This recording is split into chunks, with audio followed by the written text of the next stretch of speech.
Throughout literary history, we see hundreds of commonalities in character traits and plot, called tropes and archetypes. These have been repeated over and over with new spins on setting and other qualities, while they still maintain a familiar idea at their core. One archetype, referred to as star-crossed lovers, has been around for centuries, with written versions dating back to the 15th century, such as Pyramus and Thisbe, as well as more recent modern film renditions, such as West Side Story. Star-crossed lovers was a term created in the 16th century by Shakespeare, and the archetype generally surrounds a romantic love between two individuals that is somehow forbidden or doomed.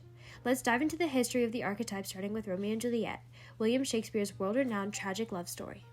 In Romeo and Juliet, we see a very standard depiction of the star-crossed lovers. The archetype is represented culturally through the two main characters' backgrounds, or the Montague and Capulet houses. While Romeo is more free in his day-to-day life, Juliet is noticeably more restricted by her parents and lifestyle. This is part of what makes Romeo so attractive to Juliet, is because when she first meets him, his assertive yet casual personality is unusual and interesting to her. Culture also plays a role in the cause of Tybalt's death, as both families have a very hard time letting go of a grudge, and Tybalt, after seeing Romeo at the party, desires an honorable revenge, which is generally accepted.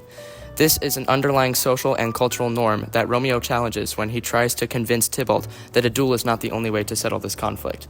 This also goes hand in hand with the idea that time and time again, emotions prevail over the logical mind and can create unintended consequences, which is the central theme of the star-crossed lovers archetype.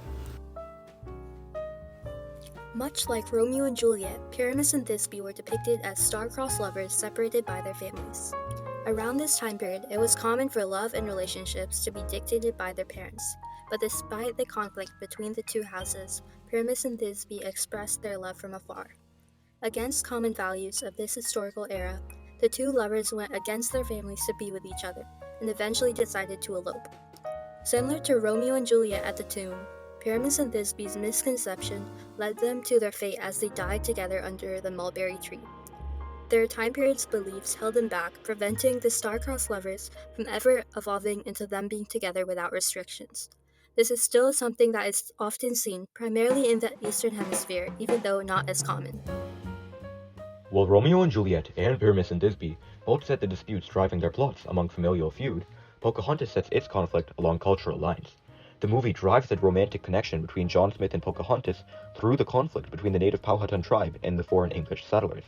The clashing cultural practices between the two lovers are reflected clearly, such as when Pocahontas convinces John Smith to abandon the English practice of profiting off the land for the native one of learning to accept the landscape for what it is.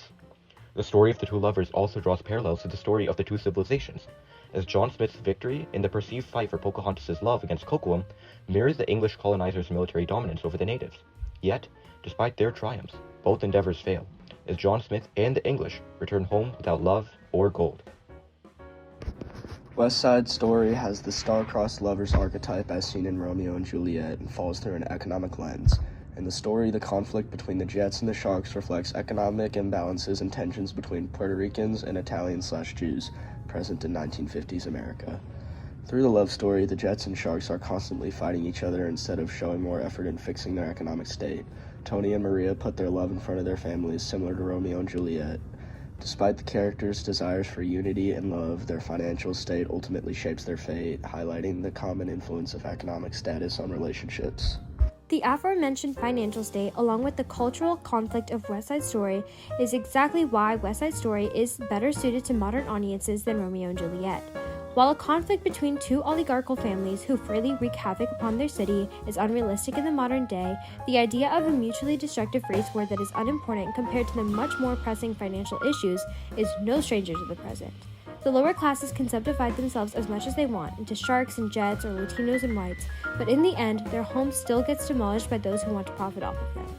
West Side Story reminds us that even in the modern day, the genetic code we come from says less about our future than the zip code we can afford. Overall, with the examples we've seen today, we can see the continuation of the star-crossed lovers has proven the ancient and everlasting importance of emotion and the perseverance of true love. The archetype appeals to the public's ideal of soulmates and the perfect relationship while still including its various challenges and barriers that continue to have significance today. As various forms of literature continue to use and adapt this archetype, these important social and philosophical values are preserved, and they are often best expressed through these movies, plays, and stories.